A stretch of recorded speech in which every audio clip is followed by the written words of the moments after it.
welcome to the Goods from the Woods. My name is Rivers Langley. I'm Sam Harder. I'm Carter Glasscock. Sorry, I was broken. You disgusting slob. Oh, it stinks too. And this is why we're on hiatus. We kicked you off the podcast for bad Making all the manners. I'm sorry. And then you come back and you just disrespect us. You fucking disrespect us like this. Rivers is nice enough to give me a cherry bubbly. It always comes out smell like pepperonis, doesn't it, boys? Yeah, I was going to say. Yeah. Papa John's is what's for dinner. Yeah. Always. Carter's been eating dirt all day. Hell yeah. And on Mike's 4 and 5, we got two incredible special guests. First up, coming all the way out of the damn desert to see us again. What's up to our friend? What's up? The Straight Edge Jesse. How's it going, everybody? Fellas, femmes, and thems. How's it going? Straight Edge Jesse is in the house, and all the way from the Crescent City of New Orleans, Louisiana, it's our buddy. So P. Diddy didn't do it, Justin. The ever controversial Justin Otis. Yeah, Out the I saw gate. some hot takes. I'm sorry, some hot takes. No. I thought my burp was going to be the hottest take. Oh, No. boy. Sorry. No, he meant when you say he didn't do it, you mean all those songs he says he produced. He didn't do that. He didn't write Cashmere. Yeah, it was Jimmy Page did that shit. He did not get rap. the- He didn't sing or anything. Did not get the licensing for their samples. He did kill Tupac. Now the though, baby I will oil say. lock doors, he think did so. that. Yeah, in my esteemed role as a tour guide, I now drive people past his house all the time. What do you do when you drive by? You're like, I dare you to go in. Oh, you want to hear? Fucking dare you. No, you want to hear my? It's like if I was trying to escape this house, I'd probably go right there, but I guess I couldn't because I'd be covered in baby oil. Y'all want to hear my line? All right, Yes. let's all pretend we're in our van. So we'll start pulling up to the house, and I go. So I always tell people I can't guarantee if somebody is actually home or not. You'd have to do that research on your own. But we're now approaching a house where I can guarantee you they're not home. This is Diddy's place. And then they all go, "Oh shit!" They had memories. They had PTSD coming back out there. They're like, oh, someone tells me to be here right now. No, Dude, it used to be like when I was given the tour, it would be like a kind of like whatever addendum to it. They're like, wow, so that was the Playboy Mansion a few houses ago, huh? yeah. Cool. Yeah, P. Diddy, right? Yeah. Yeah. Like it wasn't, but now that's got to be the whole thing could be the P. Diddy tour. Yeah. This is where you did the one that you heard. And everyone about. who's been at that, you go to like Steve Gutenberg's house or whoever else was in the pictures. Was he at that Diddy party? Everyone. No, I don't mean to throw shade on the Goot. He probably wasn't there. I kind of Everyone realized was there. in a lot of ways, Get Him to the Greek is now a cursed film. It's crazy how cursed it is. Really? If you watch it and you're in a happy relationship by the end, you'll be in a terrible relationship and be indicted before your very eyes. Russell Brand, P. Diddy, Jonah Hill. Bam. Who else is in it? Jonah He's Hill. sorry too.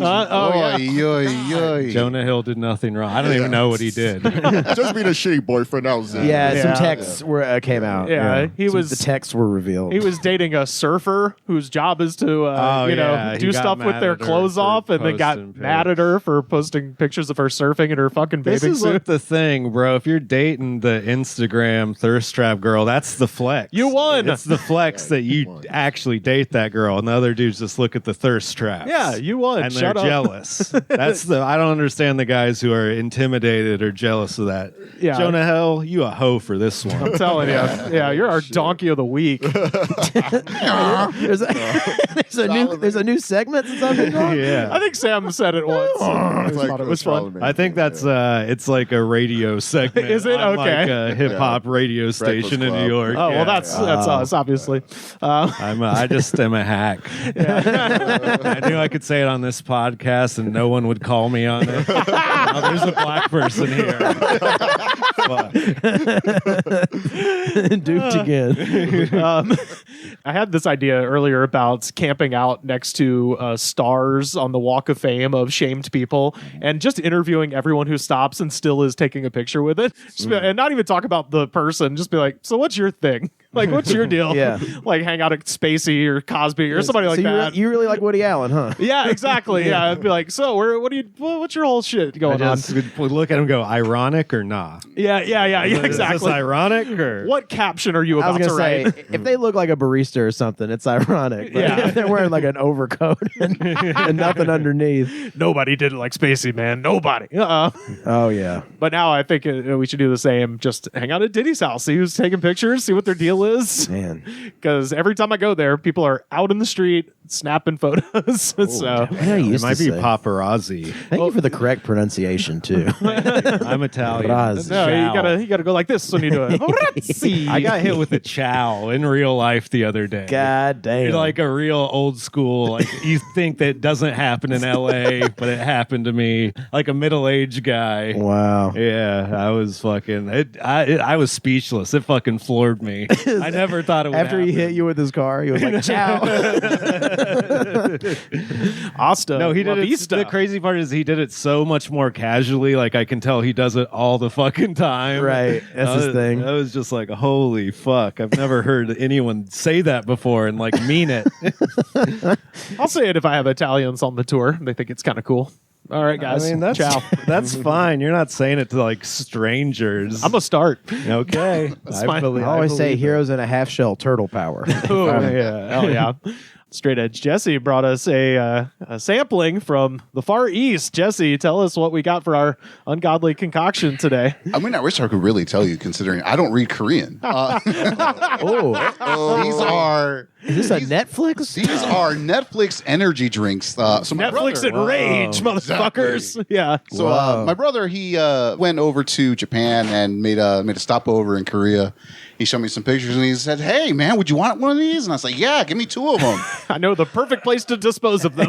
Exactly. I know 3 dirtbags who love this kind of shit. The best part about it is he also gave me an entire flavor line of a different energy drink that is downstairs right now. Yes. Yeah. Damn it, I can't read the mission statement. Yeah, I know. I can't read Korean, but from the English that is on this, I feel like it's trying to get you hyped up to watch more Netflix. Sure, Like just from the it's font trying alone. to get yeah. you locked in. It says can't stop watching. Exactly. You can't stop once you fucking chug this shit. I think you got a Stranger Things one. I think this is like the Queen.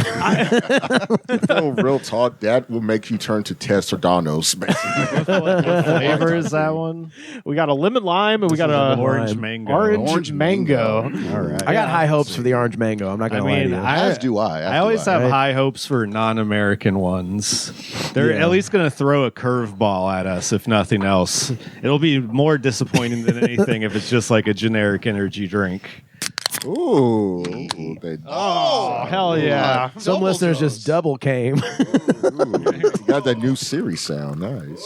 Yeah. Oh, Rivers, We you got tease. the lemon lime first. Let's do that one. Okay. Thank you for sharing this with us, Jesse. Yeah, thank you, Jess. Oh, thank you to my brother at Larry Lemon. Yeah, shout out to Larry. Uh, Here you go, Sam.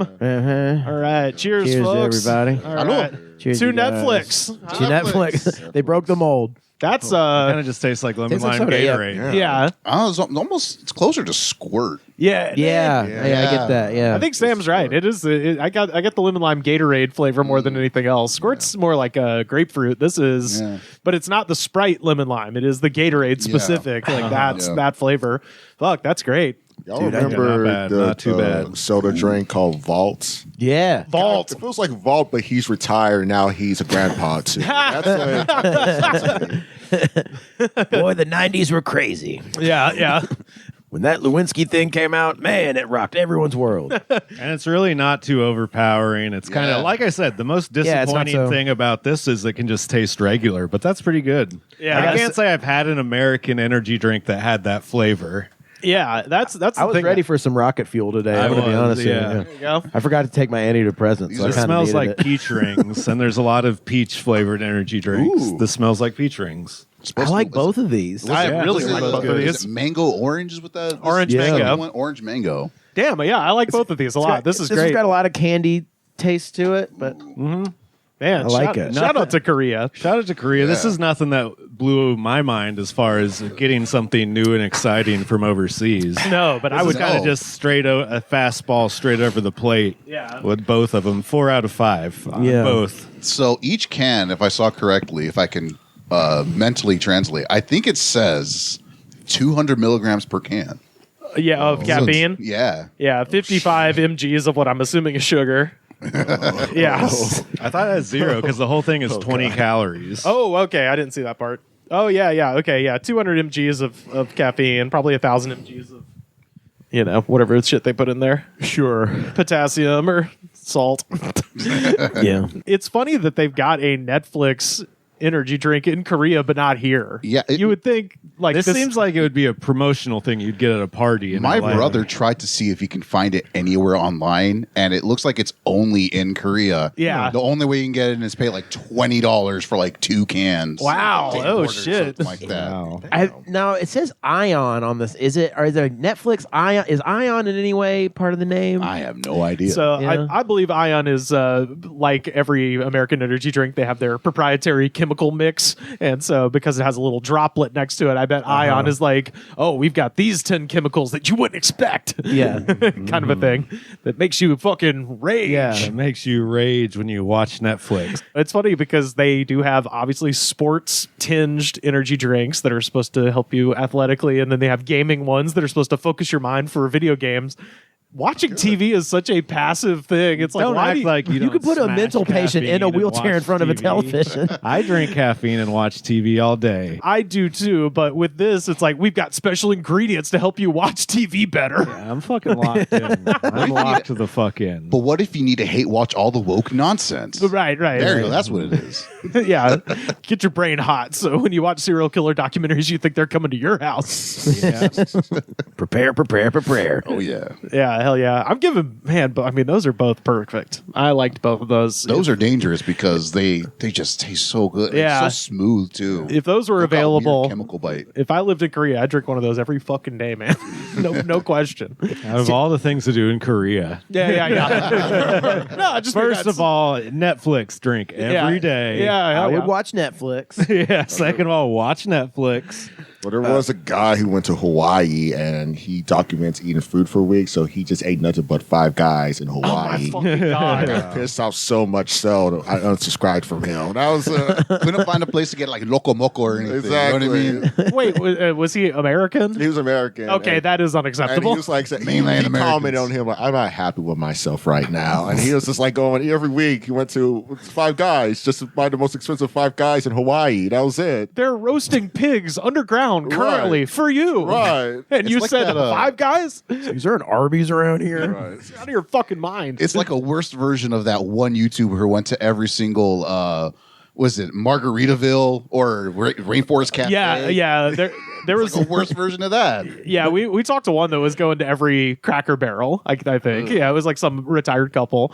But yeah, with that, you're like, there are mangoes ripening on the vine right now, about to be made into chutney to be spread across delicious pork, and you won't go to Five Guys? Fuck you. If they were Australian, I'd get it, because they have like a cargo cult fetish with American fast food because they all see it on TV. I had one group And recently. squirrels in Walmart. And squirrels. They Don't have squirrels they don't got in- squirrels in Australia, so They fucking love it. I've almost crashed the van before because someone went, and I was like, "What?" And they're like, "It's a squirrel!" Wow. And, Look at him guard. Wow. Yeah, exactly. Oh, no. Nar. Look at him guard. It's a squirrel. They should just Look do at that. him guard. They should just do that thing like The Simpsons did, where one of them takes a squirrel, brings it back to Australia, but just messes up the ecosystem there. That's, The delicate balance. I think that happened there with rabbits. So if I'm not mistaken, I think it's second only to the Great Wall of China. The longest like fence in the world is one they built in the middle of Australia because rabbits came to the East Coast and then just started invading. One rabbit can throw off the ecosystem of Australia. Well, it had to be two. Well, it was a lot of them. Yeah. They work in pairs, you see. Yeah. The peasants brought them over to boil, and then they got loose and fucked up all the crops in Seems Australia. like those Hemsworths aren't so strong after all, are That's they? right. That's right. I had a couple kids on the tour that were very curious about raising canes. That was Is this after you showed them the P. Diddy house? yeah. Yeah. I was like, yeah, who's hungry? Who's hungry? That is you're joking. That is always the last thing before lunch. I gotta leave them on a high note. I have something to think about. Anyway, Who wants some overpriced pizza? you see, there were two parties. There's the party that everyone went to, and then there's you get it. Anyways, who wants chicken fingers? You always say no to the drinks. Never take the drinks. I mean, everyone was going to those parties. You know what I mean? It's all your favorites. They were all there. See ya. Did you take them to Raising Cane's? No, they were like, yeah, we seen Rising Cane's. What's the deal with that? Then I have to be like, well, it's just fried chicken, but you'll love it. We do it better than anywhere else. All right. So, Rivers, Justin. So, all right, from the South, Raising Cane's. Raising Cane's is in New Orleans. Louisiana, yeah. Yeah, Yeah, Baton Rouge. Baton Yeah. Rouge. So, how does it compare to like a Zaxby's? Exactly the fucking same. Yeah, yeah. pretty much. Zaxby's, it's just that Zaxby's has just more diversity in terms of chicken. Yeah. On the menu. They got wings and shit. Yeah. Sandwiches, chicken tenders. Like the thing with Raising Cane's, why it's good in Louisiana is the fact that it's like only chicken tenders restaurant in Louisiana. Yeah. Also the fact it was built in Baton Rouge around LSU, so a lot of LSU students would go there after games, and it gained momentum over the years. Okay. To the point where it became a staple of Louisiana culture in terms of fast food, because that's why a lot of people are happy to see him succeed now, because it's out of Louisiana that people are like, oh, For sure. this guy succeeded, he came through, he's one of us, and we're happy to see him finally get it out. Yeah. But then you have people who don't experience Louisiana culture just say, yo, this is mid-tier chicken tenders, what the fuck? Like it's kind of depressing in a way, 'cause I'm like, you don't know the real Raising Cane's like I do. Like, so It started in Alabama with Guthrie's, because Was Guthrie's before Raising Cane's? It was way before. It was in the 60s, because I think I was talking about this on the Discord, because somebody asked me about their famous sauce, and I did a little investigation. Turns out it comes from a Greek restaurant in Jackson, Mississippi, as basically they didn't have all of the ingredients for a traditional remoulade. And so they were like, this is enough. And that's where it comes in close enough. Yeah. Yeah. And then they were missing. Guthrie's guy worked there and then took that to Alabama. And then from there it goes, I think it's Guthrie's, then Zaxby's, then Cane's, then Foosackly's, and then whatever the other ones are. So Foosackly's. I want to go to that one. that's the shout out to Mobile. Shout out to our Try. South Alabama listeners. What's up, Ian? What's up, Ham? Y'all know about Foosackly's. There's a corner in That Auburn. sounds like a made up product in a movie. Totally, where yeah, they're trying to make fun of a product's name. It's a restaurant in Idiocracy. There's Foosackly's, there's Boing Boings, there's There's Skibbity Flingers. Bops, Yeah. there's all types of places. Yeah, there's a corner in Auburn where they have a Tinda Chick, they have a Foosackly's and a Guthrie's on the same corner, and a Zaxby's like less than a mile away. So that is the chicken finger district of Auburn. Not one of them like hurting for business. Well, that's the weird fucking yes. That's the fucking weird weird. part is they all have different sized lines. And people at lunch. And in you're like, those lines with opinions. yeah, I was about to say you have an opinion on this. It's the same I fucking. feel thing. like they take the tenders, they grill them a little bit more. This one has barbecue sauce and special sauce. That's it. That's the only difference. It's not enough to make. Well, you can get two toasts here. yeah, They're a little bit more lenient with the toast here. yeah. They Their butter. Diet Coke is better. They butter the toast. I've done an investigation, and I've they investigated this plenty. they butter that toast a little better at Foosackly's than They anywhere butter else. they butter my Sackly a little bit better at Foosackly's, as per my investigation into it.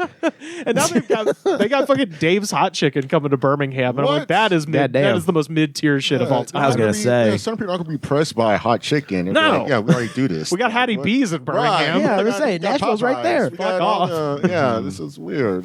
Terrible. Keep it away. Speaking of food, Sam's got. Speaking of food, we We got food? got a world famous delicious treat. Oh my God! Yes. What? Jesus! What? That's a big one right there. What'd you say? What? So this is an apple fritter. Yes, it is. From a place down the street, which is Big Jim's. Big Jim's Donuts. Hell yes! This shit. That looks pretty good. This shit is, as far as East Hollywood pastries go, my God, top tier. Right. And they got coffee Yeah, that'll knock your fucking guests first. socks off, man. Guests get to choose first. Oh, as I greedily grabbed it with my fat fingers. Oh yes, there are other people here. I forgot that I wasn't the only person alive in this room. Oh, greedy fat fingers is my spirit animal. I may have told this. I'm positive I've told this story, but I don't care. I remember the first time I ever heard the word appalled. Somebody brought in a giant bag of cookies for my 5th grade classroom, Miss Richardson's class. By the way, And- holy fuck, it was really good. That's really good. Damn good. And they counted out all the kids. So they were like, okay, everybody can have 2 cookies. And so they start handing them out. Right as they do that, somebody walks in late, and I immediately shoved both cookies in my mouth because I knew they were going to have to take somebody's cookie away. And Miss Richardson goes, Rivers, I'm appalled. And that's the first time I learned that. So if I'm ever on Who Wants to Be a Millionaire and the answer is appalled, that'll be my Slumdog Millionaire flashback. You were just so fat, you fat appalled ass someone. fucking shoving more pieces. shoving Chips Ahoy into my fat fucking Take face. this knife back real Yeah, quick. take the time- knife back. One time, this teacher, I was in a stage crew. Oh God, fuck, so good. I know that fucked real hard. I was The in last stage crew. piece starter. Great stuff. Oh, thank you. Yeah. And this teacher was like, I was fucking around in stage crew a lot with this kid, and this teacher couldn't help it. It was like on the way out of her mouth, she went, "Shut up, fatty!" And So mean. I was so happy because my dad was right outside. I was like trotted my fat ass outside. I was like, "Guess what? The teacher just called me." He ran inside and fucking read her the riot. Oh, act. It dude. was awesome. Hell yeah. fat, so. You get to sue now, Papa. I'd like dessert now, Papa. You really had no chill with people who were big back in the day. We really were like, damn. Like, Yeah, they say I'm a little jaded about it. right. Being 37, I was like, man, they say you're essentially psychotic until 13, and if it doesn't, you turn around at that point, you're just stuck like that. So, Okay. so Makes a lot of sense. if kids are doing something that's just truly like Jesus, they have no fucking, they don't give a fuck at all. It's like that's actually normal until you get supposed to get social skills and then have empathy. But before that, just shoving cookies, dude. Oh, you're late for class? Fuck you. best years of my life being Yeah. a fat young boy. Oh yeah. These years pale in comparison. You're just playing video games and people just keep bringing you food. except I don't have a job to worry about. Don't worry about rent or a mortgage. Yeah. Fuck that. I'm just gonna eat this whole box of I was Cheez-Its about and to play say, GoldenEye. got the rabbit feeder, but it's just Cheez-Its. I may not have friends, but what I do have is perspective. And the Sunshine Baking Company. I like the burnt ones. I crumble it up in my ice cream. Oh, God. Yumma dum dum. Oh, Jesus Christ. Man, that apple fritter sent me all the way back, dude. That shit was great. So That was good. really good. Ratings for everything. What's the Top ratings tier. for everything? Oh, I think yeah. I was the only one who said something about that. Yeah. For Netflix and No Chill, that's 5. I'd love that. I And give it then, a 4. 4 Yeah. out of 5. I mean, Pastry, 5 out of 5. win in Korea. God damn, you stole. That's exactly what I was gonna say. 4 out of 5 for drinks. 5 out of 5 for drinks is like you'd have it with a meal. Yeah, you was. You know what I mean? Like that's Sad to say. Am I but- broken? Because I think I would. Yeah, same. I think you're not allowed in this room. Yeah. I received a free pastrami sandwich at Cantor's today for posing shit. next to a what's that movie with Kieran Culkin and Jesse Eisenberg that's coming out? Real Pain? Or Real Deal? Yes, Real Deal. Pain? Oh, okay. Or whatever that movie is. I don't know. Or it's called like see ya later. so yeah, something. It's like a travel movie. I know what you're talking about. Yeah, so they were promoting that film today by just buying, I think they bought like 40 pastrami sandwiches at Cantor's, and if you took a picture, if they like took your picture in front of the movie poster, they would just give you a free big ass sandwich. Whoa. I didn't say like you took a picture, Jesse Eisenberg comes out and gives you that.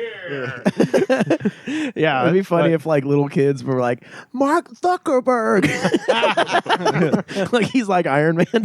yeah. Worth Lex Luthor. Yeah, I got a pastrami sandwich in the fridge downstairs, and if I had another one of those, I would absolutely. If I had that with a meal, I would feel bad about myself because the only meal you could eat that with is like a burger and something fried, and you can't have something delicious or healthy with this. Hey, a big free Eisenberg. I mean, It'd be like some free shit you got mixed with that, like that you just happen to find in the fridge, and you're like, by God, you're making your way in this town, aren't you?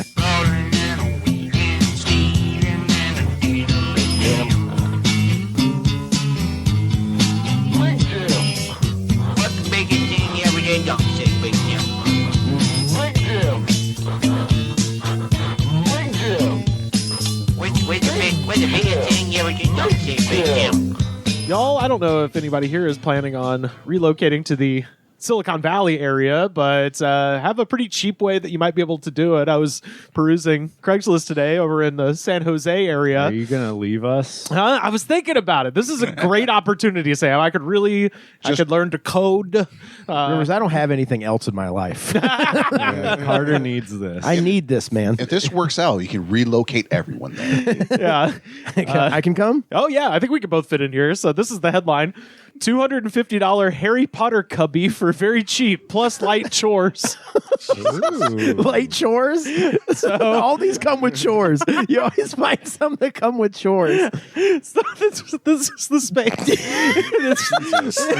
we know people in LA who live like this. Good God. We at least know one or two people that live like this. Like, as advertised, Harry Potter famously lived under the stairs. This is a slot underneath a staircase, and you can see that there's a curtain here, and I have reason to believe behind that curtain is probably the washer and dryer, maybe. Sure. So, like, you're just listening to rumbling. Probably like rat traps and shit. Who the fuck knows? But yeah, it's $250 a month. Oh, okay. Plus light chores. All right. What are the chores? So they actually wrote an article and they called this guy and they're like, what's your fucking problem? Because this is a 1-bedroom apartment. Oh, God. Which I see stairs. So I assume maybe he's in a loft situation. Yeah, the bedroom is upstairs. But still, they called him. His name is Jason, and he wouldn't give his last name because this is illegal.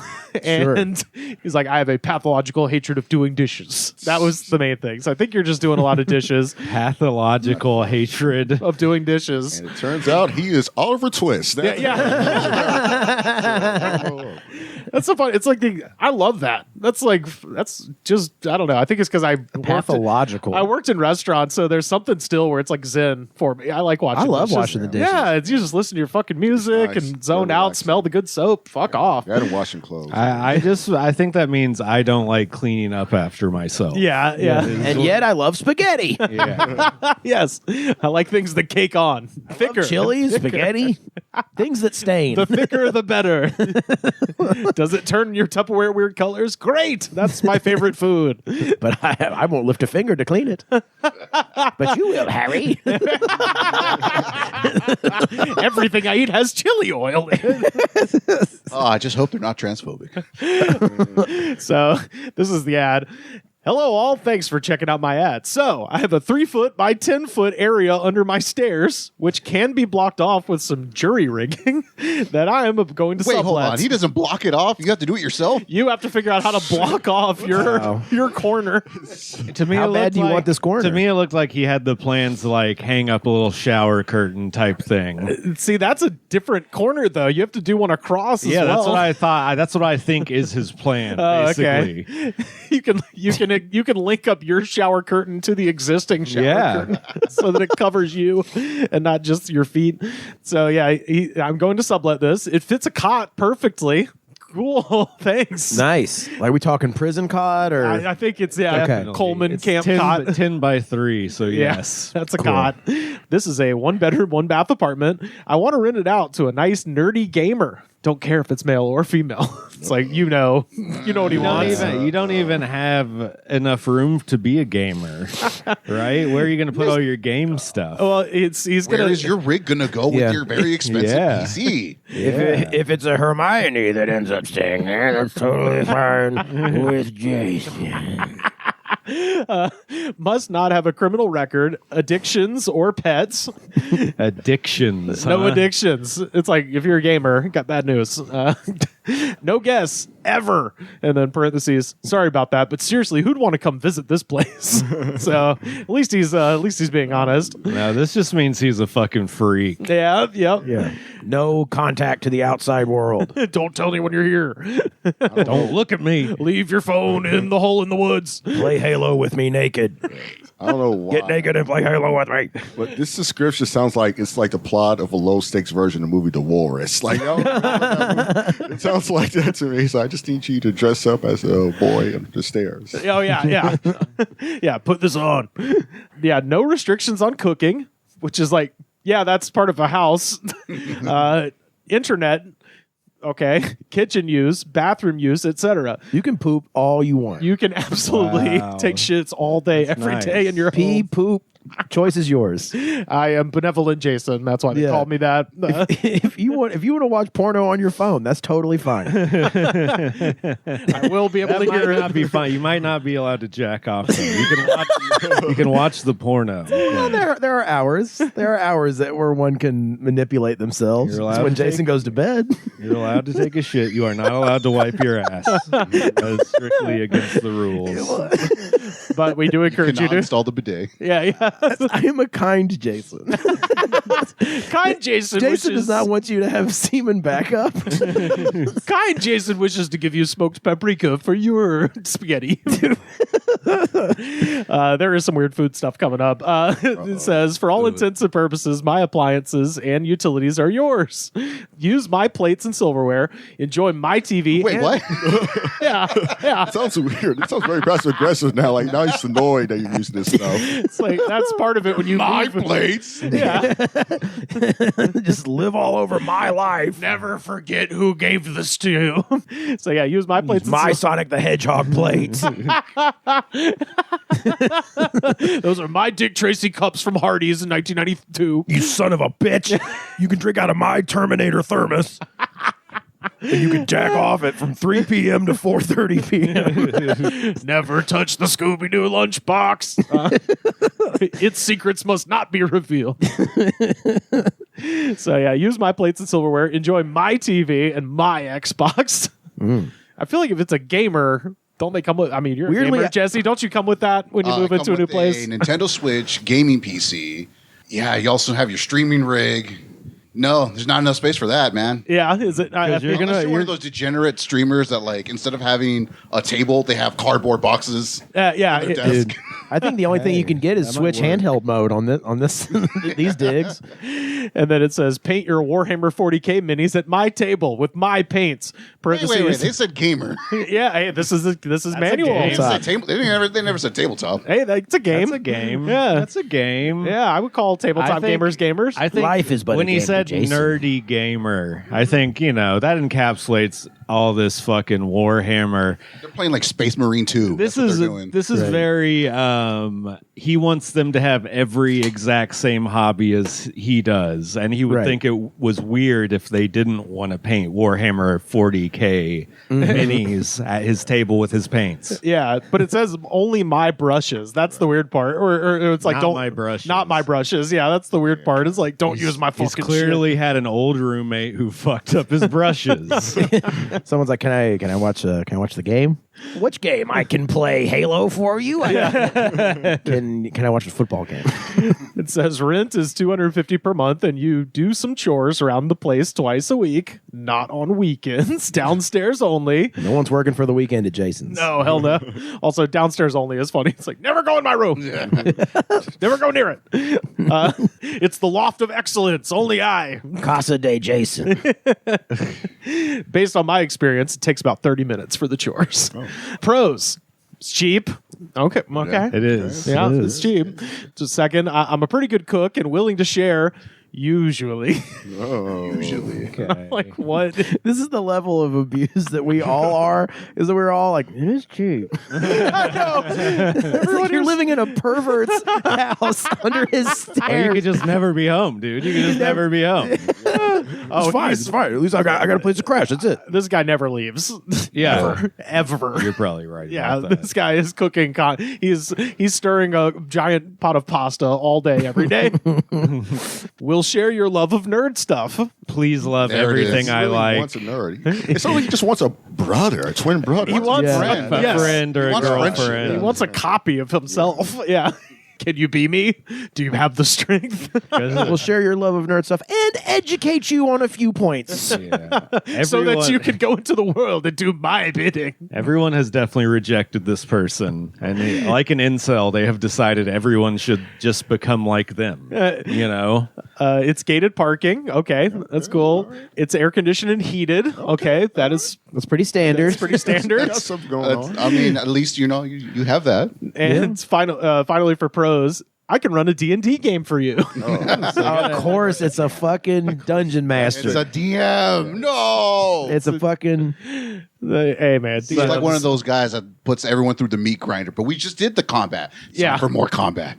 It's I feel like there's just going to be constant D&D happening in this house. I know. I feel like there's no D&D happening, and he's hoping that you want to play with him. Right. Oh, believe me, when you move in, there will be no choice. Is Jason's special spaghetti making you feel any different? I just read the verse off the cons. Yeah, cons. Kind of in the ghetto. That's the first one. Oh, okay. Chores / cleaning. So he knows that whatever he's about to give you in terms of an assignment is going to be terrible. Right. So he's counting as a con. Just realized something. He said D&D. This whole pros and cons sounds like a D&D. Oh! The pros are you get free cheap rent. The cons are you had to clean. He rolled a die to decide your fate before you ever moved in. I will take his charisma down to 0 through gaslighting. His hunger will be up to 20. I don't know what the rules are in D&D. Twice a week, the kind maiden, a.k.a. my mother, will drop off food for me to eat. You are not to eat the kind maiden's food. You just rolled a 20 in servility. Anyway, man. Also, when people say they're a good cook, I never trust them. But when this guy says he's a good cook, I really don't trust him.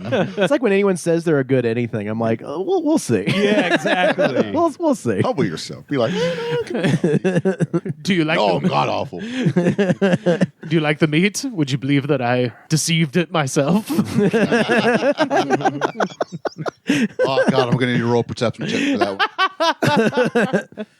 one. You have a whole infantry to paint before you go to bed. Anyway, message me if all this seems like something you're interested in. A little bit about yourself would not go amiss either. So tell Jason, what are your dreams? Jason wants to eat your dreams. Don't go into his room. Now smell this dish soap. Sounds pretty sweet. So this Honestly, guy's This is a really pretty got good deal. quite a few people just fucking with him. Yeah, For sure. A couple of super desperate people considering it. that was in the article that they wrote about him in the SiliconValley.com. Where he was like, yeah, it's a lot of freaks messaging me right now. I was like, you mean just people making fun of you? I can't imagine why. Yeah.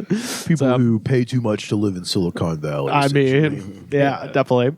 Yeah, a bunch of people who are borderline homeless and probably can't even afford the $250 a month want to like fucking move in. Of course. Yeah. Of course that's a situation. I'm dying to know what comedian ends up moving in here because I actually was friends with a comic who lived in almost this exact situation in San Francisco. I was going to say, we know people that live like this. I lived in someone's living room Yeah. when I got here, I- and they had an open mic in it. yeah. They had a While mic. I was living there. You can actually see this place.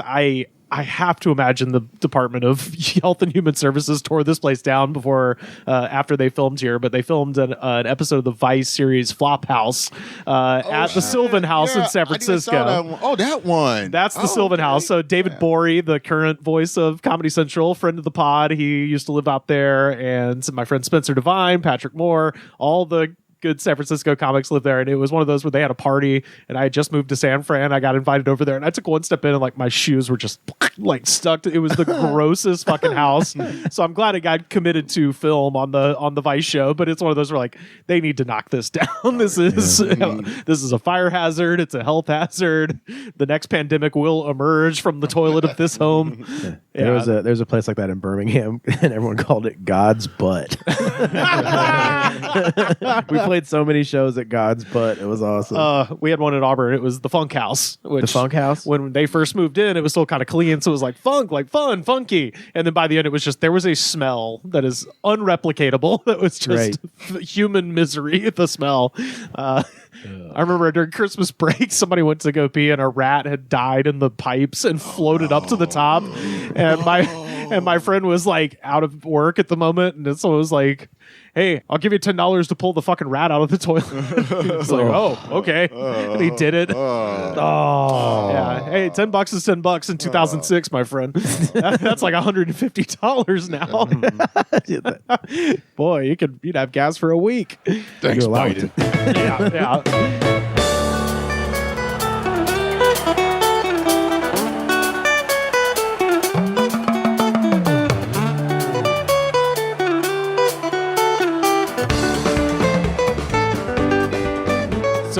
I knew Justin was going to be here, and I wanted to find a something from your home, the most interesting city in the world, New Orleans, Louisiana, and I found a small story that then led me to something larger that I think would be a lot of fun. And this is one of those that sounds like bullshit, but they actually wrote this up in the New York Times, so this actually did happen. This is Austin Harvey writing for All That's Interesting, ATI. So in August 1985, the body of Jerome Moody was found at the bottom of the deep end of a swimming pool. As UPI reported at the time, Moody's tragic death was marred by the bitter irony when the full context of his demise was revealed. Moody had been one of 200 guests at a party thrown by the New Orleans Recreation Department, and the reason for this party was to celebrate the end of the first summer season in memory with no drownings.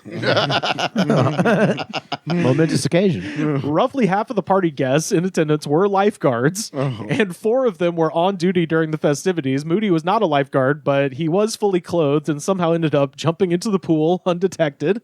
And so this is probably just somebody's like drunk uncle was at the thing. It's like cannonball, and nobody noticed. Right. And it was like, oh, what's that sound? Oh, it's the wind. Oh, okay. Quote, the lifeguards were really upset. It's a real tragedy, said director Madeline Richards. Upset. So this is It's the days without factory accident, setting it back to 0. Right. Like, damn it, Jerome, you messed it up for all of us now. 200 lifeguards there and nobody. You were just supposed to die that day. You know? Quote, this was the first annual party in memory where they could celebrate a trouble-free season. That's why they were having this party. Like, you guys did such a great job noticing all the people that would have died this summer. We'd been talking about it. It was the first season without a single drowning incident. I like that they're all talking about it. So it's like... I'm talking about the man who died. It's like, we had a really successful race. Right. Well, and even if it's before they noticed that the guy that died, it's just funny. You'd go to a lifeguard party and they would all just be eating little sandwiches and being like, it's crazy no one died. I mean, they were getting fucked up. Let's be honest. Definitely. They were eating little sandwiches. Oh, you can have sandwiches and cognac or whatever people drink at parties. They were snorting cocaine. They They are definitely on. They were doing heroin. It was fun. This is New Orleans. They were shooting each other up with heroin. This is New Orleans, 1985. Oh, So they own some wild shit. definitely coke for sure. Oh yeah, definitely. Massive piles. Drank some hurricanes, some coke, some heroin, and it's like, hey, So Moody's body wasn't discovered until the party was over, when 4 on-duty lifeguards were cleaning the pool. And though they were on duty? Yeah, there were 4 lifeguards on duty and then 200 off-duty lifeguards at this pool. Like someone in like a tux like went in there and is like, you can have a little cake. Hey, No one's gonna drown today. Or someone is just looking at him and it's like, well, this suit is Armani. I'm not doing Yeah, I was gonna getting in say there. it's like if a fire broke out at a fireman's ball. You're like, I just got this fucking suit clean. One was like, Gladys, she just finally got off of work, and I can't take the suit back until Monday. Like, I don't. We'll figure it out. I'm on all this 1984 cocaine. I can't fucking. They cleaned out the pool, and though they attempted to revive him, their efforts were ultimately unsuccessful. The autopsy confirmed that Jerome Moody died from drowning. So Smokey just sounds like a Mark Twain book that just came to life. It's one of those where, like, when I was reading it, it's one of those, like, almost like an urban legend. Right. And then I go back and I got newspapers.com, click it up, New York Times right there. It's like, guy drowns at lifeguard party. There's currently a thing that happened in New Orleans where there was this, I forgot his name, but there was this stray dog that was evading the dog people for months, and they finally caught him. And in New Orleans was kind of referred to him as a Zorro stray dogs because he was a small dog that no one could be able to catch. And then he finally got caught. There were several subreddit posts like, yo, free my dog, y'all. Yeah. And it's like, oh shit, he deserves to be on the street. And it's The dogs of hazard. Right. Let the Duke boys get away. No one's seen that dog in 40 years. That's fucking awesome. So I found like this particular write-up, as I said, Austin Harvey writing for All That's Interesting. This is part of a larger article that's just ironic deaths. And some of these are 10,000 spoons when all you need is a knife, ironic, and then some of them are actually real irony, but I figured I would share the rest of these with you because they're all pretty fun. I think irony on death is kind of subjective, right? I mean, drowning at a lifeguard party, that's close, yeah.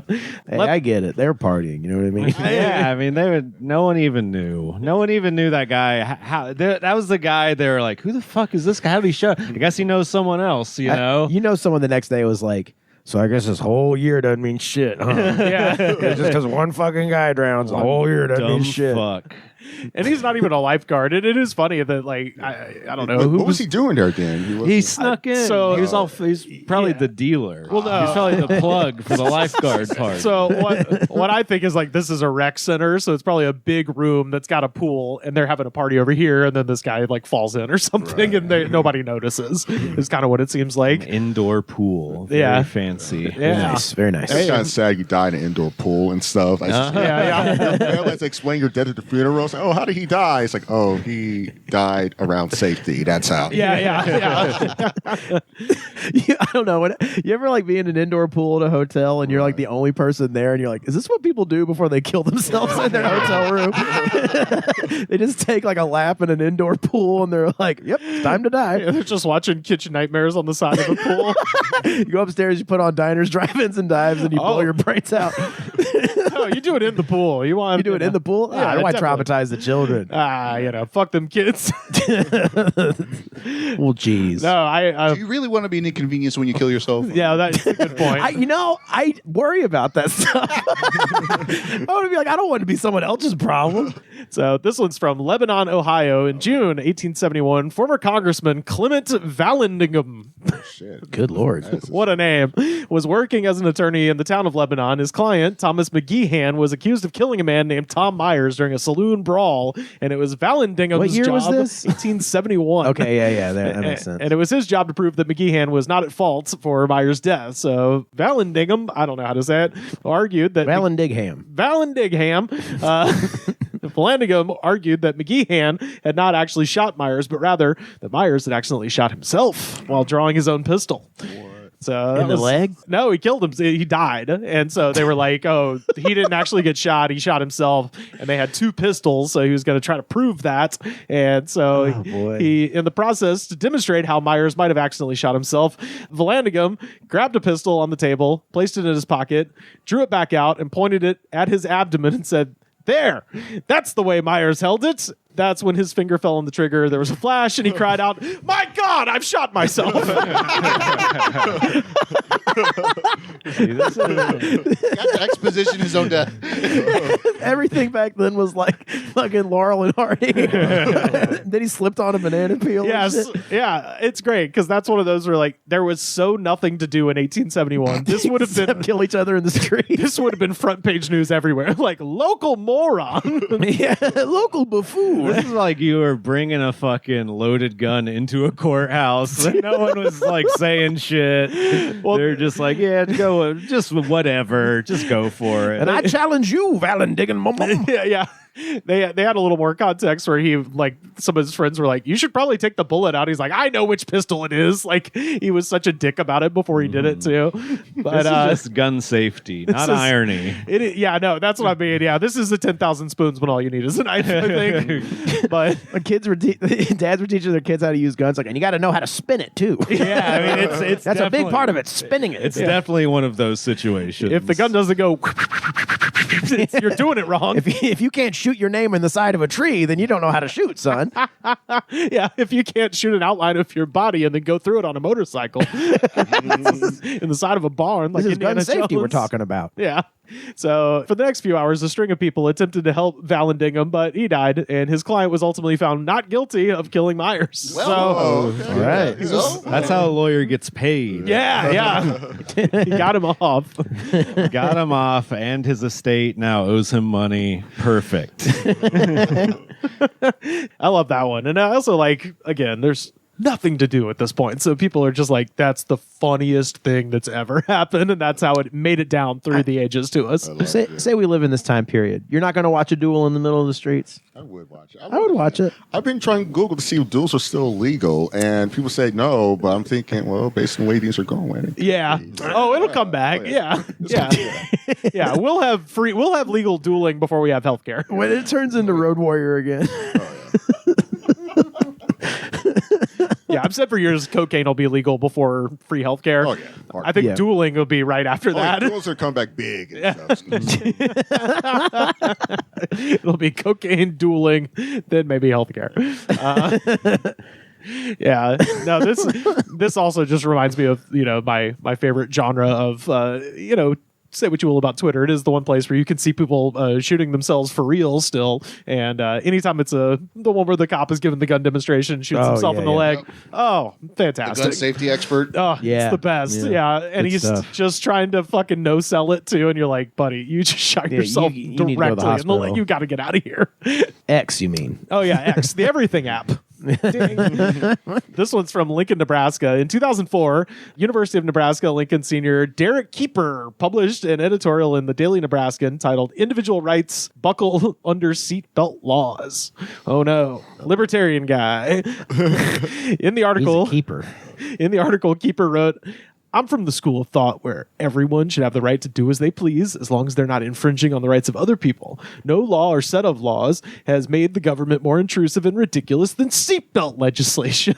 I love anybody whose life, that's the hardest part of their life, is the government's opinion on whether or not you should wear a seatbelt. No, it's bullshit. Yeah. There's a funny a news video from when they made drinking and driving illegal, and people are just like, Communist China. I cannot fucking believe the government's told me I can't have a beer in my car. My favorite is the guy, he goes, It's kind of getting communist when a fella can't put in a hard day's work, put in 11, 12 hours a day, and then get in your truck and at least drink 1 or 2 beers. I need something to forget. Wait a minute. Drinking's legal. yeah. Driving's legal. Why can't I do both? How am I supposed to forget the clanging and the Vietnam? Then when I go home, the clanging continues. And then the Viet Cong shooting at me when I close my eyes. 2 simple Bud Lights can cure that for a few minutes. And then followed by 22 more. 22 more. When I get a head start on when my I drive get home. When I get home, I drink the subsequent 22. As I live 40 minutes away from my home. I need... Oh, fuck. Keeper's argument was that Democrats and Republicans should, quote, stand together to stop seatbelts. And he argued that the seatbelt laws could become a slippery slope that might lead to things like helmet laws for walkers. I mean, And they might start marrying dogs if you let gay people get married. Hey, where does it end?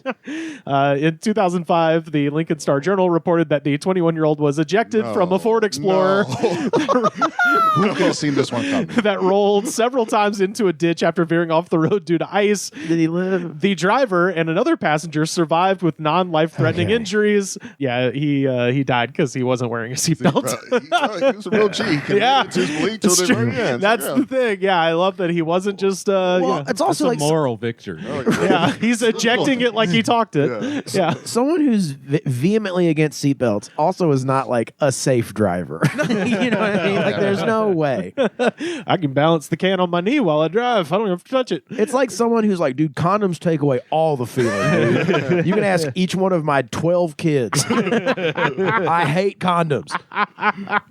That's always my favorite is when, because now they annoy you into safety. So if you're not buckled up, you go like ding, ding, ding, ding, ding. And now people will buckle it just behind their backs and just like sit on it. I'm like, that's so much more uncomfortable just having a thing sticking to the side of your held back. side. the tyranny. I've never seen anyone be able to justify it other than the only reason I know is that a guy I used to know would do it is because he was too fat, but he didn't want to admit that Yeah, was the that's- reason. okay. So he would make up some crazy lie. But the thing is, he could have still worn the seatbelt. Yeah. It was a comfort thing. Anytime someone in the passenger seat is not putting the seatbelt on, I can't stop being like, you should put that noise is going to keep going unless you put on the seatbelt. Yeah, You know the noise is yeah. going to keep going unless you put your seatbelt on. Don't worry, I caught up the piece, and you can just stick it in there.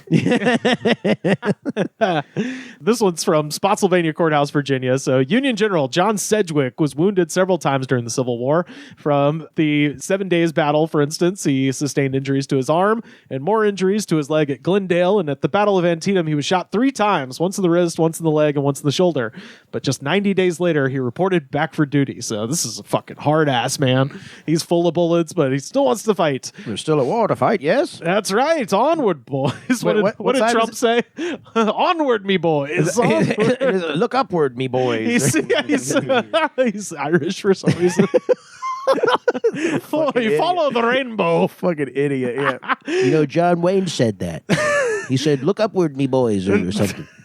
Sedgwick was, if nothing else, a confident man, and this confidence ultimately led to his downfall. On May 8th, 1864, when General Ulysses Grant sent forces to Spotsylvania County to meet Robert E. Lee's army on the battlefield, Sedgwick led his men to Spotsylvania Courthouse, bringing the total of Union soldiers to 100,000. And So he was a Union soldier. he's a Union general. Yeah. Okay. So he's coming to back up Grant as he fights Lee for the first time on the Eastern Front. So he's a good guy. Yeah, he's absolutely a good guy, but he's just full of lead and crazy. Yeah. He's just like, bring it on. I can't die, essentially. And So, how many times did he get shot? let's see. So he got shot once in Antietam. He got shot once at the 7 Days and got shot 3 times at Antietam. So he now has five bullets either in him or that at some point went through him. Oh, that makes 50 Cent more impressive. Yeah, that's right. Yeah. Like, does he have a platinum album also? Does he have his own video game? Because 50 Cent does. So he shows up. Now there's 100,000 troops about to fight Robert E. Lee. The next evening, he was inspecting his line and directing artillery placements. Meanwhile, Confederate sharpshooters were firing rounds from barely 3,000 feet away.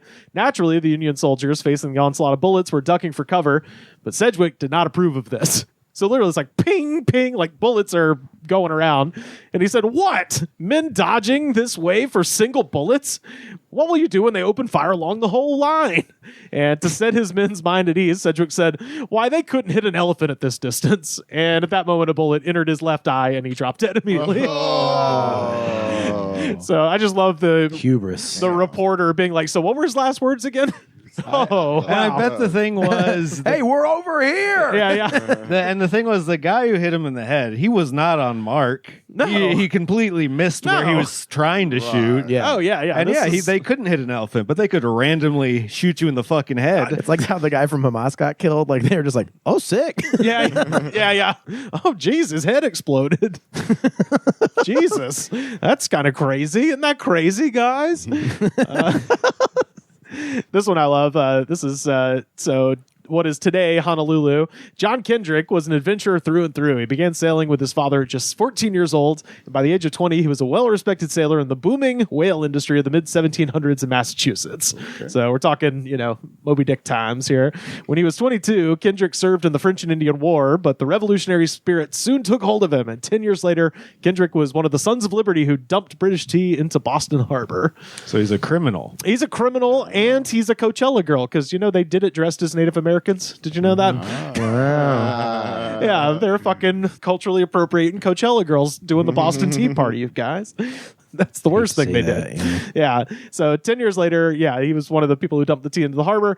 Kendrick commanded several ships during the American Revolution before returning home in 1778, a full-fledged war hero. And after the war, he returned to his life on the New England coast, working in the whaling and shipping businesses. And with various new trade routes opening between the West and the East, he put his naval skills to use and made numerous journeys across the sea to trade goods in Asia. And after a 14-month stay in Macau that ended in 1794, he docked in what is today Honolulu, just in time to help a local tribe fend off an attempted invasion from a rival tribe. So he just shows up and is like, oh, there's a fight? Fuck yeah, let's do it. I'm in. Yeah. So the next morning, to celebrate the victory, and they won, by the way, Kendrick ordered his men to fire a 13-gun salute. I And feel like this is where things go awry. hubris, pride goeth. A British ship called the Jackal that had assisted his men in battle returned the salute with a cannon volley, but unfortunately nobody bothered to check and see if the cannons were actually loaded. And Kendrick's Lady Washington was struck with a tremendous amount of grape shot when the weapons fired, and he was killed as he ate breakfast in his cabin as a result of the salute that he himself ordered. No, not like this. Let's hear it for me one time, fellas. 13 guns at dawn. I'm going to be over here eating eggs. Oh, no. Man, And the tribe people are probably like, damn, these motherfuckers are stupid as fuck. the sheer volume of pride, Hubris. like hubris influenced lack of safety precautions in that time period. Oh, yeah. People must have been just dropping like flies. People have always been stupid and prideful, but That one's amazing. Just dying in your own celebratory parade, basically. And not by a gun, by a cannon. Yeah, by a Yeah. fucking cannon. Shooting That is grape shot, wild. too. Not even a single cannonball. We're while you're talking eating grapefruit. Yeah, eating grapefruit, getting shot with grape shot. Terrible. Yeah, this last one, this is from Toronto in Canada. This is one of those where I read this, I'm like, there but for the grace of God go I. If I was a young man, my God, this is so how I would have died. And this guy's name is Gary Hoy. Gary is spelled with 2 R's. Gary Hoy. Like Gary Marshall. Gary Marshall. Oh, God. Oh, no. Gary Hoy was a successful and respected corporate and securities attorney at the Toronto-based law firm Holden Day Wilson. He was even described by managing partner Peter Lawers as, quote, one of the best and brightest lawyers at the firm. Gary Hoy was also highly impressed with the strength of the windows at the Toronto Dominion Bank Tower where his office was located. I don't know how you... Now, I'm going to say there's some stress tests involved on these windows. I don't know how you... Look at these things. You can't break them. I think I know where this one is. Everyone knows where this is going, but like, how do you get upset as an adult? Presumably, this person isn't 12. Can you imagine being in his office and be like, yeah, they seem pretty strong. Anyways, you want to talk about that meeting? Or no, look at these things. I'm telling you, you can't break them. So on July 9th, 1993, Hoy decided to show off the window strength for a group of law students who were interested in apprenticing at the firm. He's got youngins there, so he's really got to show out. He's got a crowd. Hey, kids, bet you never seen a window before. It's crazy. You ever seen a gun before? You like to dance with the devil in the pale moonlight? Sure, kid. So Hoy actually had a favorite party trick, one that he had performed this is the one I know. many times before, which was to throw himself at the window to prove they wouldn't break. And and in fact, he had already performed this trick earlier in the morning. So now this is the second group of interns. Oh, God, no. So yeah, This is some baseball bat Cybertruck shit. this is the late show on Friday. This is the second show. And just as he had every other time, he ran and bounced off the glass and lauded at the window's strength. But unfortunately, during the second performance, he ran full force at the window and the glass stayed intact, but it popped out of its frame, sending Hoy falling to his death 24 floors below. No. So I don't know why, but this character, this Gary guy, he feels like he has George Costanza energy. Like, yeah. he overestimated himself at the very end. There's a laugh track, and it's like, Yeah. No, I say that. Every other time it worked, Jerry. Every other time. And then that one time it didn't. Yeah. I died. I fell. People loved it. They loved it, Jerry. They loved it. 240 feet, Jerry.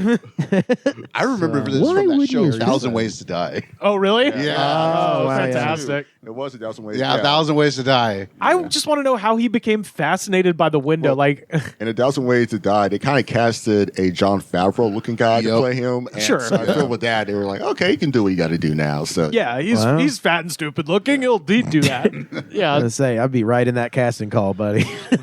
I just feel like this is a guy who probably talked to the person who built the building at some point. He was like, dude, yeah, they're basically bulletproof. And then that one seed got in his mind, and then he kind of did one where he bounced off the back and everything was cool, and then he went a little faster and it was cool, and then he was like, I'm bulletproof here, baby. do some shit.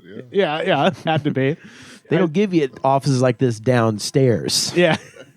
I say this easily could have been me because when I was in 7th grade in band class, I was doing this thing where the music stand is here and I was letting it fall down and then pushing it up with my foot and like hitting myself on the forehead because it made this loud sound. And so I'd be like, hey, what's going on, guys? Bang. And then, it didn't hurt. And then on the last time, it came up, turned sideways and hit me directly in the lip. And I had to get like 8 stitches in my lip. Like it almost cut my lip in half. So There's someone telling that story right now, and they're like, yeah, I think he's in Los Angeles. Yeah. Oh, he had brain damage for sure.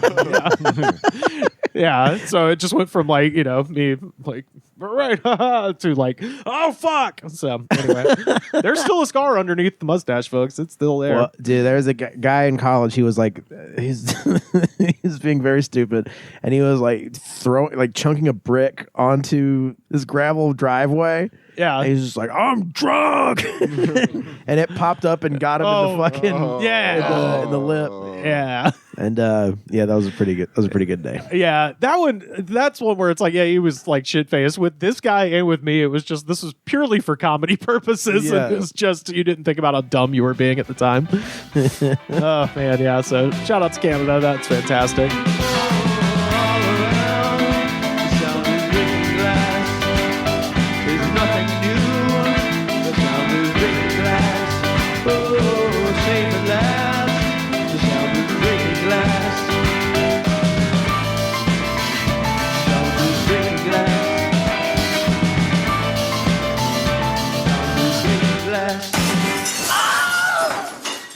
Carter just got back from Nashville. How was the Husband Stitch reunion, my friend? Oh, it was great. It was really fun. I love playing with them, and we all love each other very much. And the people who run the venue are incredible people. Some of them are out here doing comedy and shit. It's a great DIY venue called Dark Matter in Nashville, and they had this awesome fest that was like that band Pylon from Athens played. Yeah, hell yeah. It was fucking awesome, man. I had a great time, and like, you know, I didn't know Pylon was. Have they been together this whole time, or it was like a reunion as well? Well, so here's this was kind of cool. So like they played. It's the lead singer, and you know she could absolutely just call it Pylon, but because it's just the lead singer, she calls it Pylon Reenactment Society. Oh, I like that. Okay, which is pretty cool. And they sounded killer. They were great. Yeah. And like their whole backup band was this other Athens band called Casper and the Cookies. Oh, I've heard of them. Yeah, the dude used to be of Montreal. I was about to say I've seen them open from Montreal. And I remember in college in Alabama, I interviewed the guitar player and the drummer. His name was Jason Neesmith. He's a really nice guy. I was like, yeah. You remember me interviewing you maybe for the school newspaper in Alabama? He's like, at Egan's? He's like, yeah. Like he remembered. Oh, like, no shit. Like, that rules. Yeah, it was. I mean, man, I wish I had more funny shit to say about it. Oh, in front of Dark Matter, there's this parking company has just arbitrarily put up these, because this is how popular Nashville's getting, they put up these like QR codes on the parking spaces. Yeah. And I was like, sure. Worry about this? And they're like, no, don't worry about that shit. They're like for $14 to park for an hour. God. But they were like, yeah, don't worry about that shit. Oh, okay. You didn't get towed though? No. Yeah. There's like, one of the guys who runs this place is like, I fucking take those signs down every single day and they keep putting them back up. Damn. But yeah, dude, it was awesome. I would love if they came out here and we could play some shows. Got a jam. I miss playing music like that. It was really fun. It sounded cool. I got to see a little bit on the at Carter_Glasscock Instagram. Thanks. Yeah. Looked great. Hey, if you like what you hear, check out our EP on Spotify. Oh, it's still up there. It's still up there. Husband Stitch. Self-titled. Hell yeah. What have you been up to, Jesse? How's your how's the desert life treating you? It's super hot. Super hot. Is it cooling off a little bit now, or it was 49 degrees this morning? So yes. Oh, damn, that's nice. I like that. It was this was the first time it wasn't 80 degrees in the middle of the morning. Shit. Are you loving it? Are you loving that it's cold, or is it jarring? Oh no, I love it. Thank God. Yeah. I feel like a goddamn polar bear. Yeah, dude. I can't handle the electric bill so bad. Yeah, definitely. I've been trying to just go out to gaming tournaments, and I have this like controller the size of a Costco card, and I'm bringing it. Is that big? Yeah, it's literally that big. Oh, okay. I don't know how big controllers are now. Is that regular size? Yeah. Okay.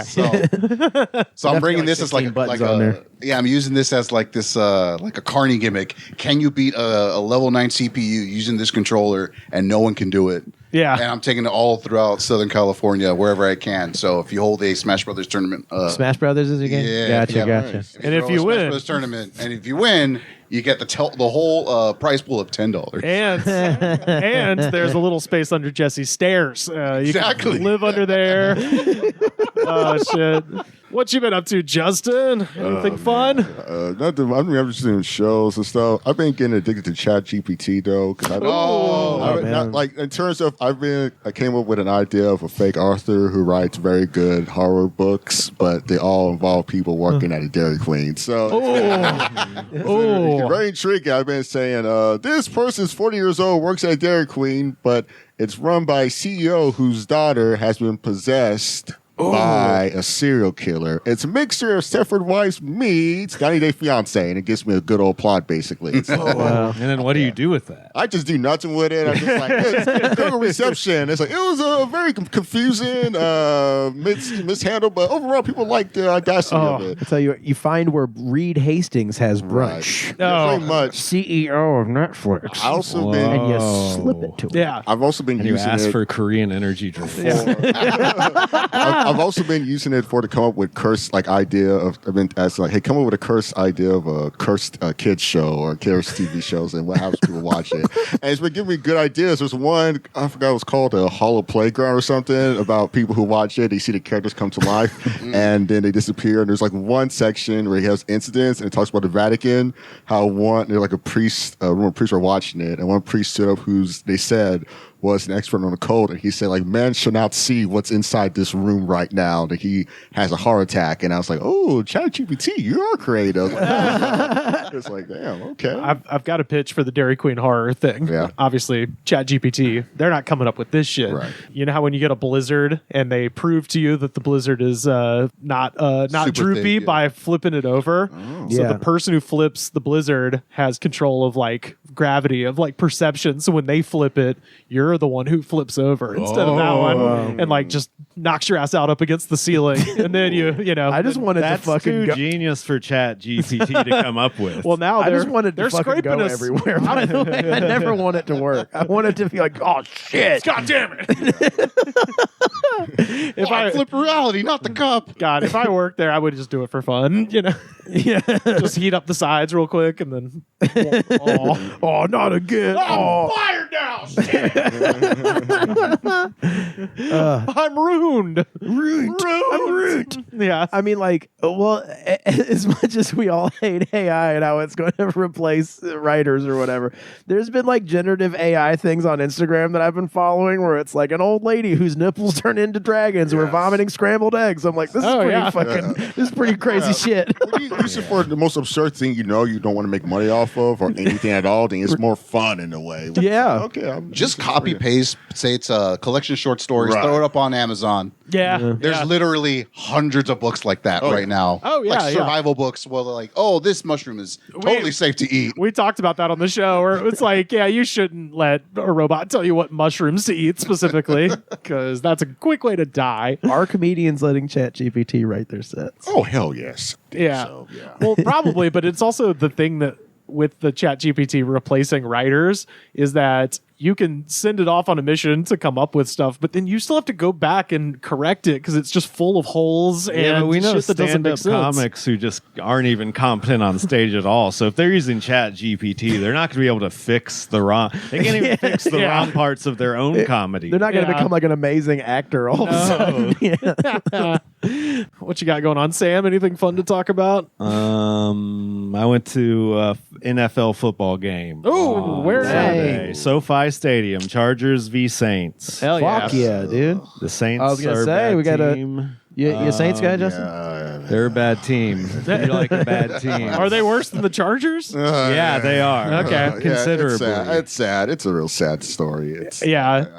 when you asked me what I've been doing originally, I was going to say I've been trying to figure out how to do Voodoo Curse on Dennis Allen, but I don't want to get called by Roger Goodell and them stuff. But I was sitting around a lot of Saints fans, and they were getting drunker and drunker and more upset. yeah, Hell that's how yeah. it And I was goes. like, I wonder if they're more or less upset. If they were at home, would they be getting more upset? I Yeah, think they would. They would get extremely upset because some of them were fucking pissed. Yeah, you're cursing out, yelling, MFU, F you, motherfucker, fuck you, fuck you. And it's Sure. like, yeah. At first, they were so hyped on hating the other team, and then by the end of the game, they're like, "I hate my own team." Yes, that's what's going on. The conversation is wild. It's just horrible, wild and stuff. Yeah.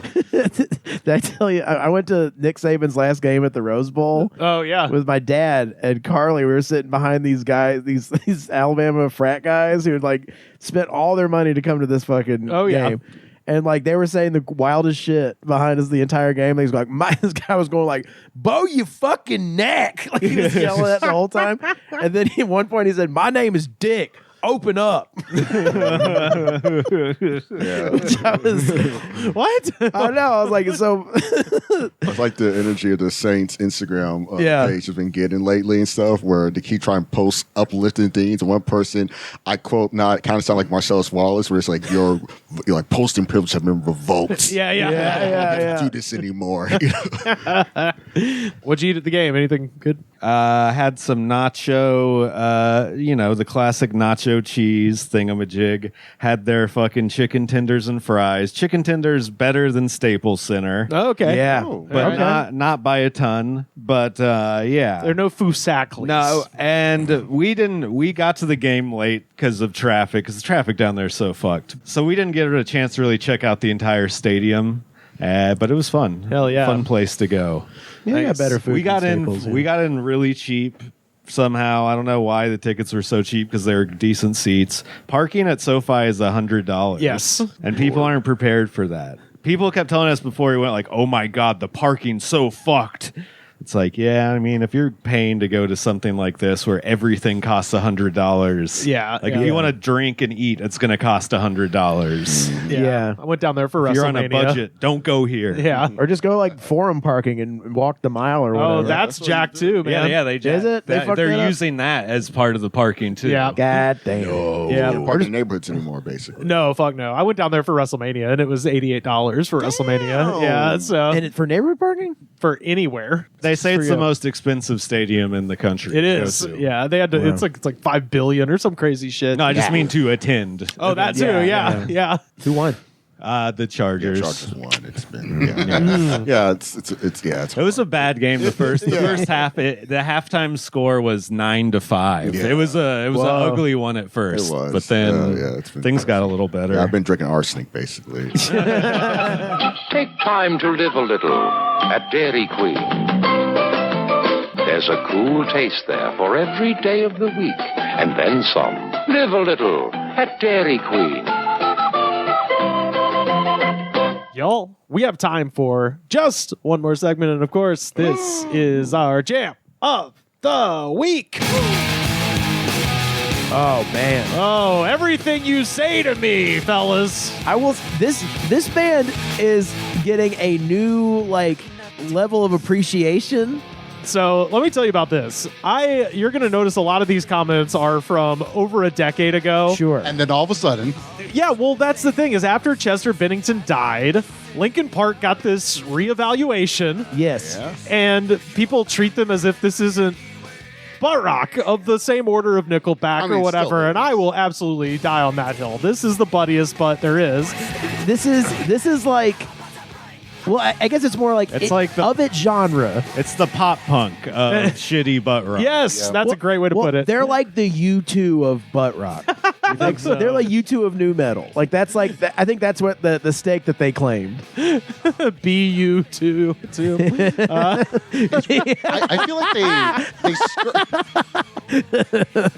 I feel like they skirt a line of like we either butt rock or new metal, and they're just ever so slightly closer to the new metal and the Yeah. and that Yeah. whole emo aesthetic.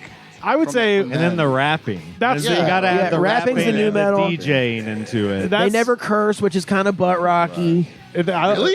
Yeah, that's their thing, man. never realized They're that. clean, man. They're from Calabasas, dude. They don't fucking cuss. They used to be when they were Hybrid Theory. They used to always be at this small venue in the valley called the Cobalt Cafe, where like the PA system was so bad and so old. When they had a massive crowd, they had to kick everyone out because everyone's steam could short circuit the entire.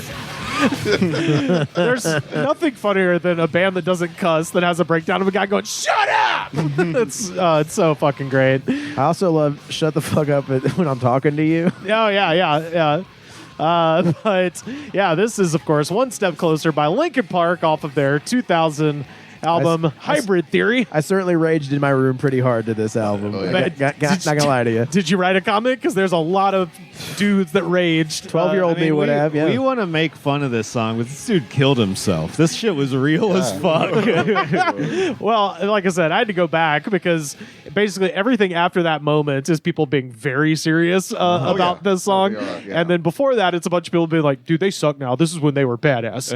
yeah. So a lot of old comments here, but nevertheless, this is has 195 million views, 38,356 comments, and I read every goddamn last one of them. So let Every us single one. Hell yeah, every time reporting for duty. The guy doesn't sleep. I can't sleep. I can't stop. I'm fucking Especially Netflix with and that no Netflix. chill. No chill ever.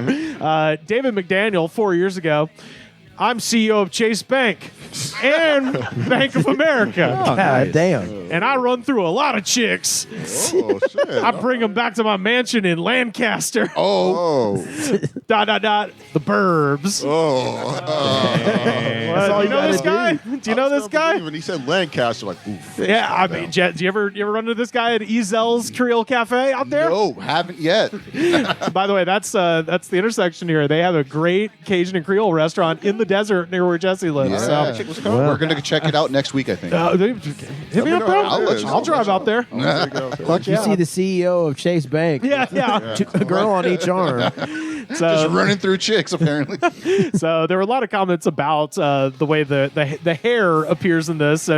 Chester Bennington has blonde spiky hair. Mike Shinoda has red spiky hair. So a lot of comments on that. First up, Wavehead, 15 years ago.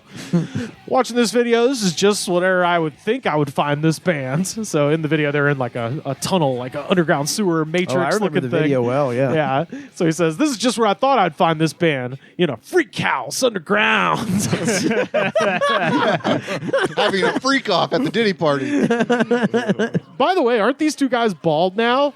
I like this song, but the vid is just so-so. I'm not sure. 5 out of 5. That's It's so. Perfect score. Perfect. Casual perfect. Listen, obviously, that's what's going on. Similar. Braider, LOL, 14 years ago. I like the video, but Chester's spiky hair, it's so... How can I put this delicately? Pimping. Oh, All right.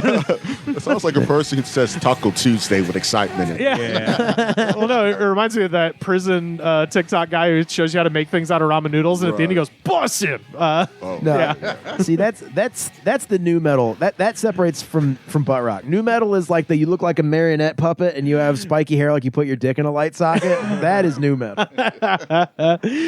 This is also pretty similar. Broken Habits, 15 years ago. I love the way Linkin Park sings and looks in this video. The singer looks sick. Good haircut. I hated it when they went bald.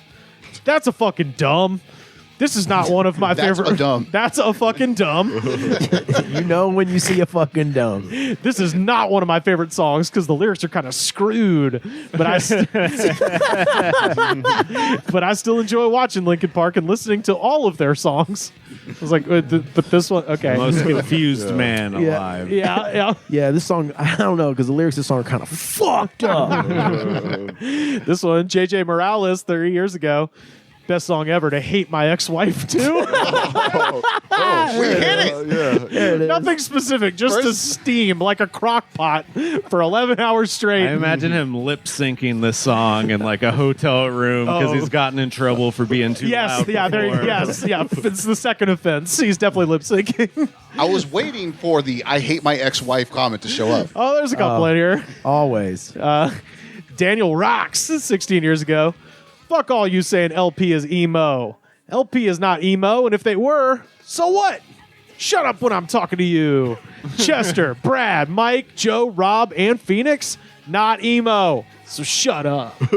It's like somebody, this is not a reply to anything, but clearly somebody was like, fuck all emos. And this guy was like, I'm going to stand up for him. It was June 06 when Yeah. National Beatdown and Emo Day, if you remember that from MySpace. Oh yeah, Dude, they were actually like new metal emo, for sure. Code User, 12 years ago. The other day, 3 kids wouldn't let me out of the bathroom unless I fought. There was blood. Back the fuck off. Yeah. Code User. Code User. This is some I just whooped a guy's ass music. He said 3 guys. He said there's 3 people bocking him in the bathroom, and he had to draw blood on them, you know? There was capitalized blood. You got a couple of calls to direct action here. Jessica 57 from 16 years ago. We must stop YouTube.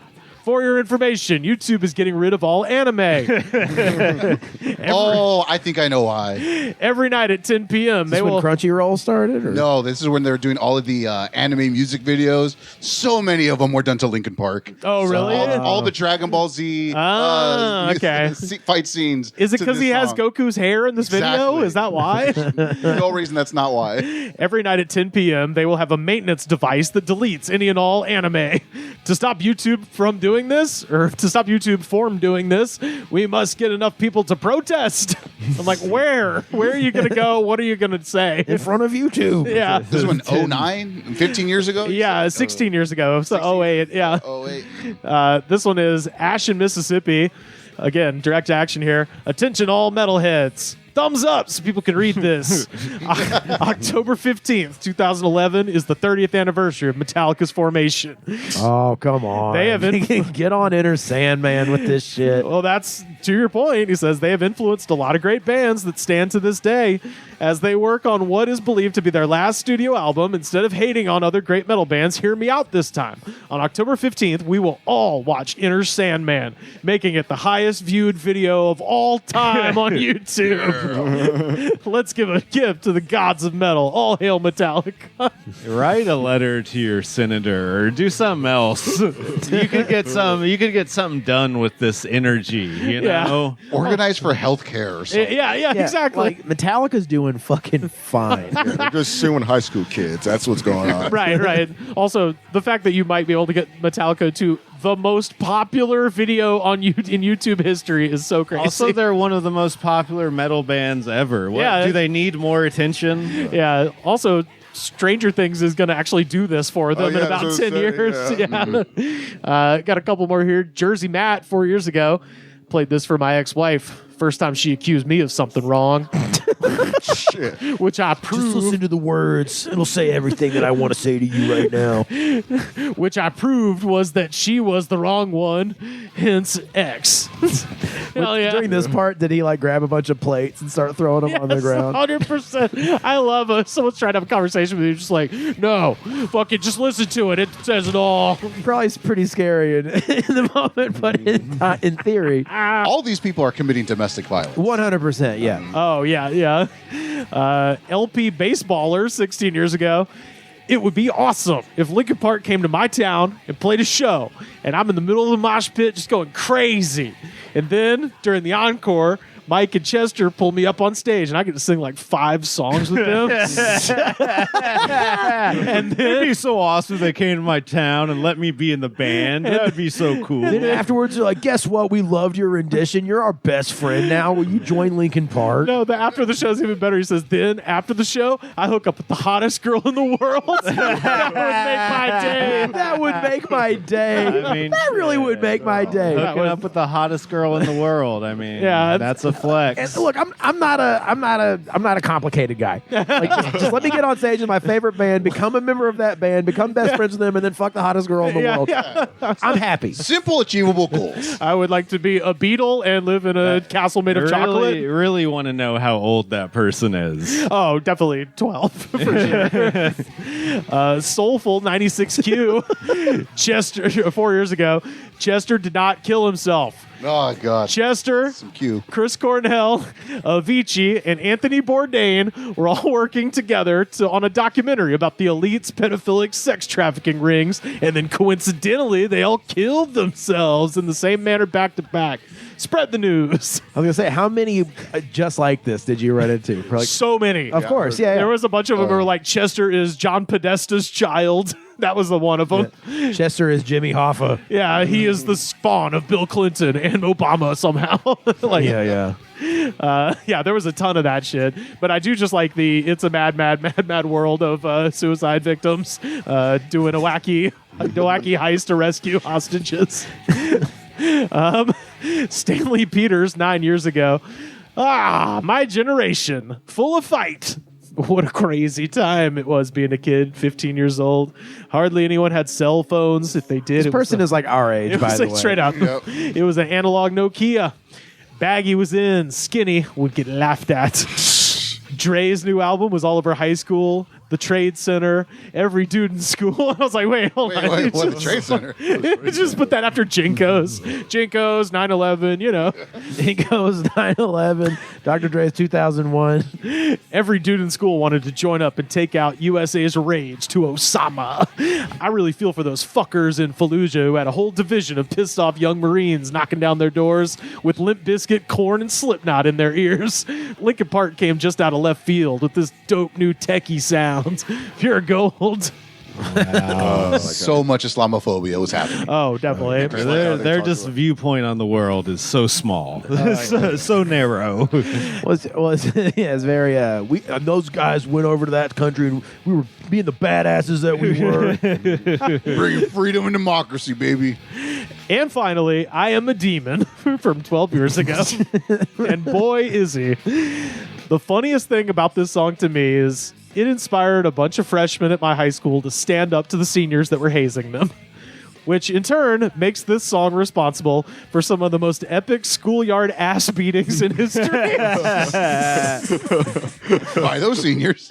I love it. It's like this guy's basically saying, like, yeah, this is what happens when you believe in yourself. You get the shit beat out of you. Yeah. He says, I saw a high school freshman hear this song on the radio in art class one period, go to lunch, tried to fight the seniors, and came back from class from lunch with the word asshole written on his forehead in a green Sharpie. Nice. Deserved. So Linkin Park fans. do not believe in yourself. Understand the pecking order, everyone. Guess what? We're not going to take it anymore. Yeah, the structure. We're going to have our lunch in peace. The social structure exists for a reason. Stay in your underground freak house. So shut up when I'm talking to you. Boy, and that is, of course, need a little room to breathe. It's Linkin Park, one step closer. Our jam of the week. Ah!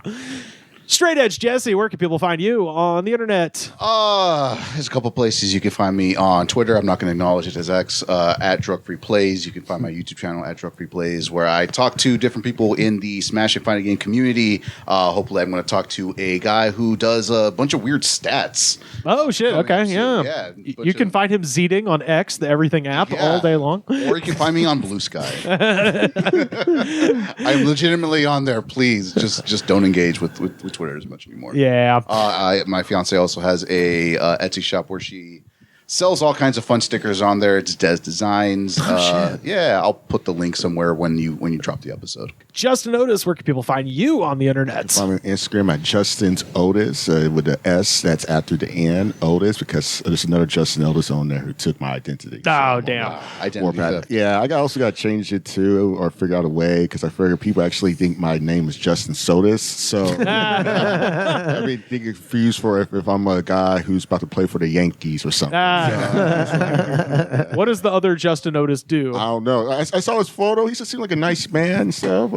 We had Travis Clark in here, and he said that all the other Travis Clarks appear to be youth pastors. Right, that's what it is. Yeah. It's like always like either a guy on a mission trip or a guy who works in chemical engineering. I'm like, okay, you go for it, kind of live your life. Right. But also, like, come on, get off Instagram. Get off Instagram. What are you doing? Your last photo was in like 2016. Yeah. It was a picture of a leaf on the sidewalk. Right, that's what it is, too. That's Carter, where can people find you on the internet? Carter_Glasscock on Instagram. I'm never on Twitter anymore, or X. I never zeet. I haven't zeeted in quite a minute, but maybe I'll zeet one day. Who knows? You can also read my music reviews at New Noise Magazine. Sam, where can people find you online? Slam Harder on X, Sam Harder 666 on Instagram. Perfect. You can find me on Twitter and Instagram at Rivers Langley. And if you are watching this and not just listening, you are already supporting our show in the best way possible. Patreon.com/thegoodspod. You can also buy a shirt, ProWrestlingTees.com/thegoodspod. Second best way to support our show. Head to Apple Podcasts, rate, review, and subscribe. Show the attitude of gratitude, because if you do not have the attitude of gratitude, Daddy, you will be shot by a cannon at your own victory celebration. The Goods from the Woods was recorded and edited by me, Rivers Langley. You can find our show on Twitter at The Goods Pod. Our theme song was composed by Jonas, the Space Cowboy. This was a Brain Freeze podcast.